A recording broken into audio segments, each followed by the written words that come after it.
Júlia, me conta, o que que é isso? Aquilo que a gente pensa, a gente sente? Exatamente. Nossos pensamentos têm esse nível de influência sobre nós, né? Então, todo evento, toda situação que a gente passa vai gerar algum tipo de pensamento, mesmo que a gente não perceba. Na maioria das vezes, inclusive, a gente não percebe aquele pensamento.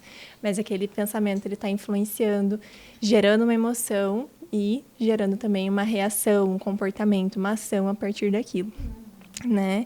Então, e numa situação de um trauma, né, principalmente, a gente pode ter diferentes tipos de reação, né, diferentes tipos de comportamento, porque depende muito dessa interpretação que a gente faz, né? Então, para Janaína, o pensamento que veio foi esse: meu Deus, ele morreu. E agora? Como vai ser? E esse pensamento, né, essas interpretações geraram várias emoções e o corpo dela encontrou formas de lidar com isso. Foi um momento em que ela paralisou ali, né? Meu Deus, e agora o que eu faço? Não conseguindo falar direito e tudo mais. Tem pessoas que às vezes podem ter uma crise de ansiedade num momento como esse, né? Podem desmaiar, podem ter um ataque de pânico. Então, existem diferentes reações que a gente pode ter a partir de uma situação como essa, né? Mas é a partir de um pensamento. Sempre começa com um pensamento, né? Tanto que diferentes situações podem ter níveis diferentes de impacto para cada pessoa, né? Então, às vezes, alguém que passa por uma situação parecida com a dela, com a situação da Fran, podem ter reações diferentes também, porque depende da maneira como nós pensamos, nós interpretamos o que está acontecendo com a gente naquele momento. Uau, que forte! Eu lembro que tem uma parte, Júlia, no livro que fala que na nossa mente passa 70 mil pensamentos por dia. Agora eu fico imaginando numa situação de um trauma. Agora pensa que praticamente 70 mil pensamentos é como se você estivesse enfrentando uma batalha na sua mente o dia inteiro. Uhum. É um bombardeio de informações que a gente recebe constantemente, né? E o trauma, ele intensifica isso ainda mais, né? O duro é que, numa situação de trauma, normalmente nós inclinamos para pensamentos distorcidos, negativos, de desesperança, de medo, de frustração, né? Por isso que a gente precisa ter tanto cuidado com esse tipo de pensamento, né? E fazer tanto o que a Janaína e a Fran fizeram nas situações delas, de declarar verdades e não desistir, né? Da mesma forma como a gente recebe esse bombardeio de pensamentos, muitas vezes negativos, distorcidos, a gente precisa trazer pensamentos corretos, verdadeiros sobre a situação, né? E trazer essa repetição, né? No livro, como a Fran também citou aqui antes, o autor comenta, né, sobre o crer, o criar e o crescer.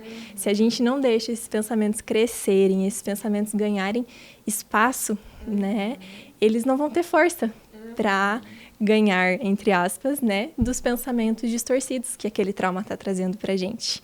E não é do dia para a noite, da noite para o dia, desculpa, que isso acontece, né? Porque os traumas, eles são ele é um impacto muito grande na nossa vida, no nosso cérebro, modifica conexões neurais, né? As nossas emoções passam por um impacto muito grande, né? Uma descarga de adrenalina que a gente vive ali e leva um tempo para a gente recuperar daquilo, né? Então, não é em poucos dias, né, que a gente vai conseguir superar aquilo. A gente precisa dessa constância, né? Insistir e repetir e deixar aquilo crescer, aquilo ganhar força dentro da gente, para a gente conseguir ressignificar um trauma, por exemplo. Uau, eu fico imaginando que traumas, às vezes, que a gente sabe, mas também, quando você fala de conexões neurais, me traz muito assim, às vezes, algumas reações que a gente tem em determinados momentos na nossa vida que você não sabe por quê. Eu senti medo, né? Eu me senti insegura, eu me senti paralisada, e muitas vezes pode ser justamente isso que você falou, essas conexões neurais, pode ser que elas ativam alguns gatilhos em nós?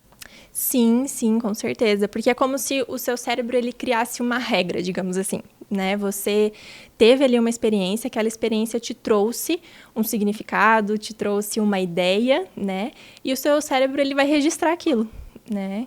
Então, eu passei por essa experiência e essa experiência me ensinou, me disse tal coisa, né? Eu passei por um abuso, eu passei por um histórico de violência. Isso gera interpretações e o seu cérebro vai registrar isso, como se aquilo fosse a verdade daqui para frente. E todas as outras situações, elas vão ser enxergadas, elas vão ser interpretadas a partir desse conceito que o seu cérebro criou naquele momento, essa conexão neural que aconteceu.